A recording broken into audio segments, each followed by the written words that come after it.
Hi, everyone. Long time I haven't recorded anything in English.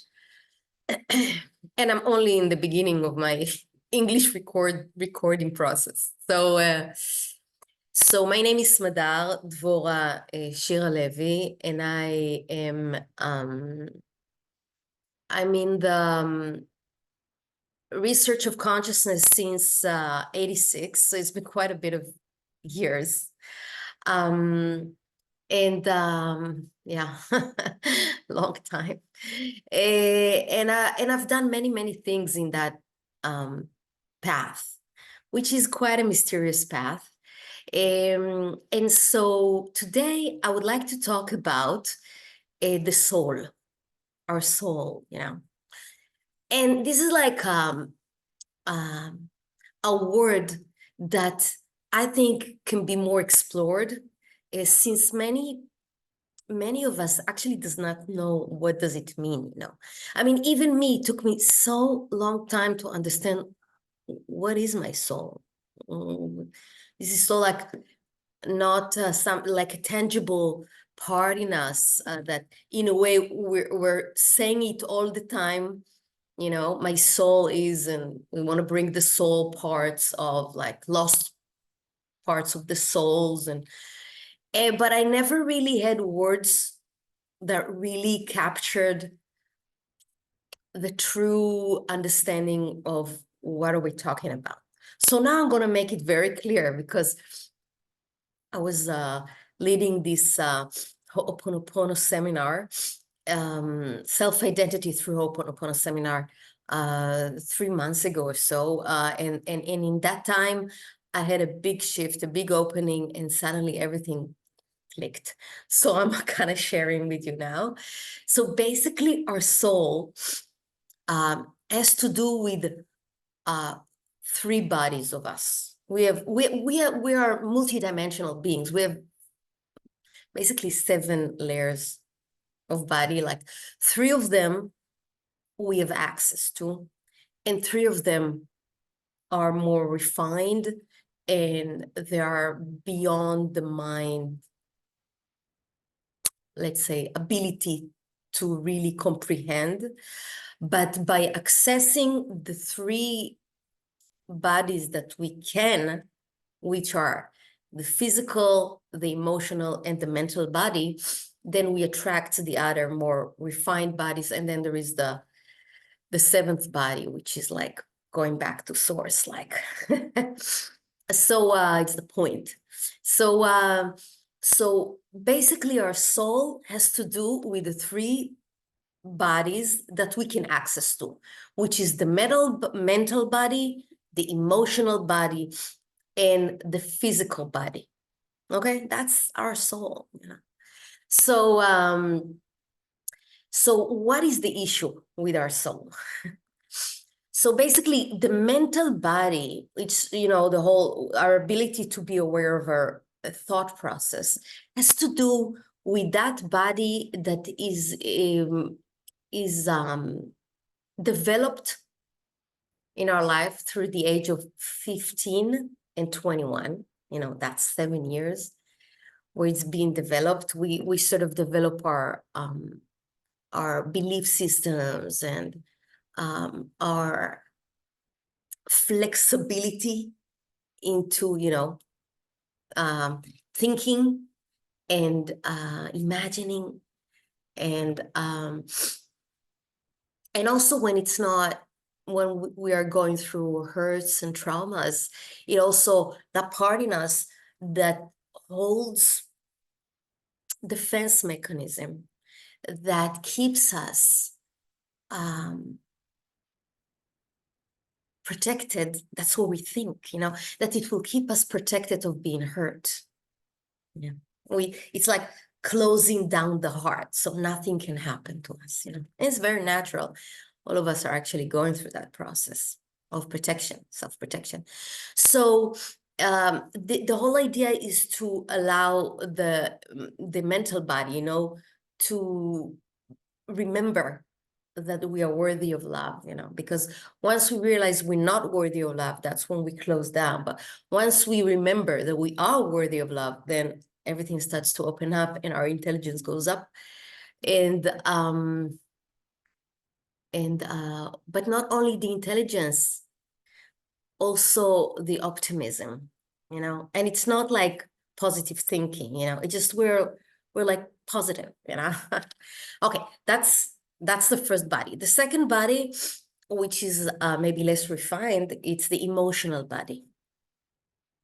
And I put the emotional body together with the physical body, although they are being developed in us at a different span of time. It's like the 7 years of 8 to 14, that's the emotional body. And when we are 0 to 7, it's the physical body. So just to make that clear. But anyway, those two bodies are mostly in our unconscious part of our life. And that's the thing, you know, those two bodies usually we don't have much access to directly. It's like we are asked to be willing to experience our physical sensations and our emotional, you know, vibrations, you know, the feelings, you know. So, and everything eventually it's in our physical body, you know, the emotional and also the thought forms are in the physical form. So every method or like, let's say, a system that I've sort of did deep research in, I mean, the one that I really appreciate, you know, deals with those bodies, you know. So basically, when we are saying bringing, there is a saying, you know, that the parts of our souls are all over, and there are processes when they bring all the parts of the souls back. And why we want to bring them back, you know, we want to bring back the ability to be present within our bodily sensations. We want to bring back the ability to be present and breathe in the emotional feelings and not discard them and not ignore them because it's not comfortable. That's the issue. And usually, because we are, for so many years, most of us have not allowed ourselves to really be with whatever we are feeling in the physical and the emotional experience, and usually we stay in the mental field, which is usually very constricted, that we are completely disconnected from a huge part of our soul. So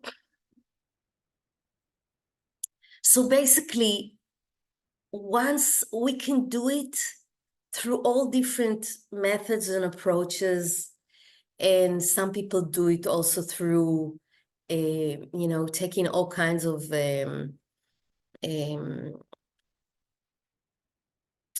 plants to expand the consciousness so they're connected to their soul, so that we know what we're, you know, what's still yet to be met with. But the moment we are just understanding the concept that it's a good practice every day, for example, to go to the mirror, you know, in the morning when we brush our teeth, and to say to ourselves, I love you. Just by saying that, who are we saying that to? We're saying that to our soul, you know, because we see the body, you know, the visual. And so, and see what happens when you say, I love you, you know, because I love you also the physical form. I love you also if there is emotions coming up once I'm saying I love you, then I don't run away from it. I'm willing to stay with it, because I remember at the beginning when I used to say that, I looked at myself and said, oh, I'm lying to myself, I don't love me. You know, it's just like, so it's like a triggering sentence, for example, an exercise to actually meet with the thoughts, but mainly with emotions and the experience of our feeling sensations when we watch ourselves in the mirror and say, I love you, you know, and it will come a time when, and it happened to me that I say, I love you, and I really mean it, you know, I mean it. I do love myself, you know, it's just, and even now I'm watching myself talking to you and I was like, I love you. So it's a very healthy practice, you know. And also during the day, if we are initiating breaks, we can put it on our phone, like every like hour or so, ding ding, you know, something come up, and then we remember, okay, that's the time to, for a second, bring our attention to our physical body, to our emotional sensations and feelings, and just allow ourselves to experience those bodies. And the more we do that, the more we won't have to have those reminders, because we will never leave that experience. It's as if we are bringing the physical sense, the physical experience and the emotional into our daily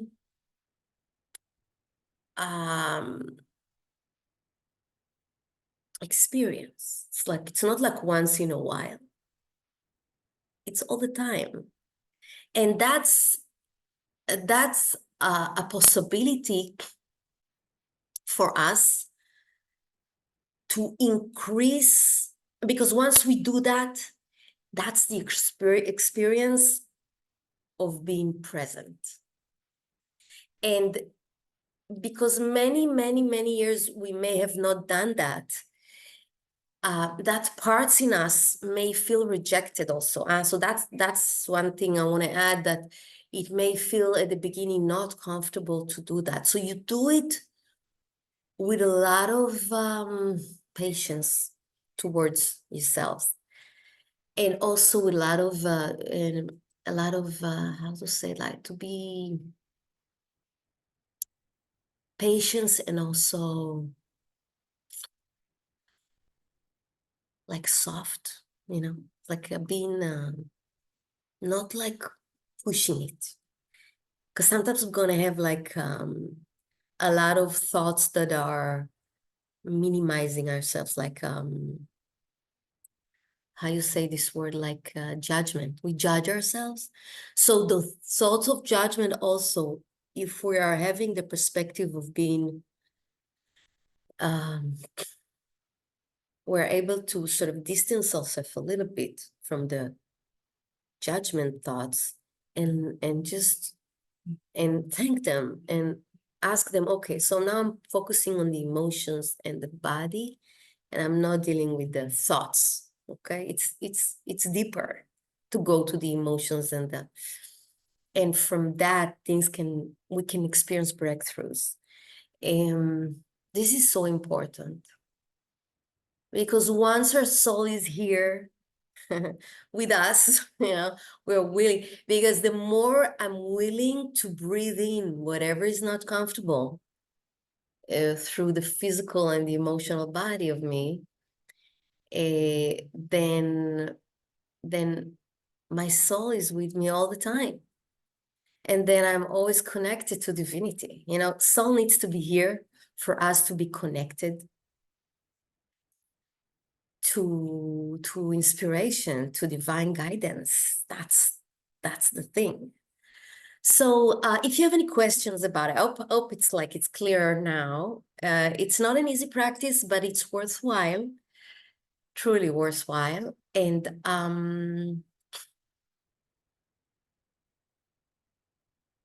if you have any questions, You can write them down. If you like more of that content, please let me know. And of course, if you stayed until now, which is an amazing,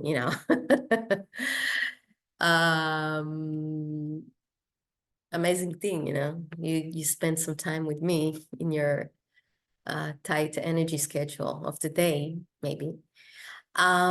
Please leave a like and maybe subscribe. And I will see you in the next one. So I'm wishing you a beautiful day full of love and presence beyond all understanding.